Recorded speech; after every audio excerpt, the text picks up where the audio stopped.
Normally think about the idea of carpe diem or seizing the day on the individual level. It's about me seizing opportunities in my life, and historically that term has also been about spontaneous action and about living in the present moment. And it's also been partly about hedonism, about partying, about sex and drugs and rock and roll. Now, I believe there is a fifth form of seizing the day, which is what I call carpe diem politics. And what it's about taking these other four forms of seizing the day, opportunity, presence, spontaneity, and hedonism, and ratcheting them up to the collective level to bring about change.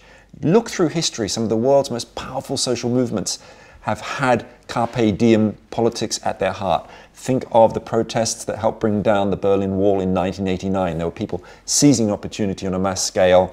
It was spontaneous, people bought in this present moment. And they're also almost like in a state of hedonistic carnival, real partying, alongside very serious political intent. And David Hasselhoff ended up on a wall in a leather jacket.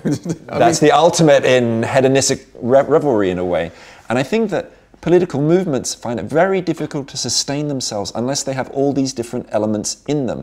You actually need a bit of having a good time, having a bit of almost that medieval carnival spirit in order to keep people engaged. And this is why I worry a bit about shifting people into politics straight from digital media just into voting. I think you want a party in between. I want a party in between. You're up for that, though. Definitely. I think that really fits into what we've been doing as well. I mean, with Rise Up, we're engaging young people with music artists. We've released music videos, and we have put on parties. We put on a nice event on the build up to the election. Some of their artists that young people want to see.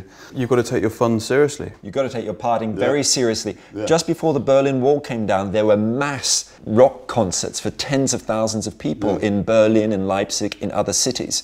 Think back to June the 18th, 1999, one of the first great anti-capitalist protests in this country. We were all given carnival masks of different colours and had to follow our own colour as we weaved around the streets trying to avoid the police. But there was also music. There were the first great samba bands, which are all now part of classic political protests. But they really got us going.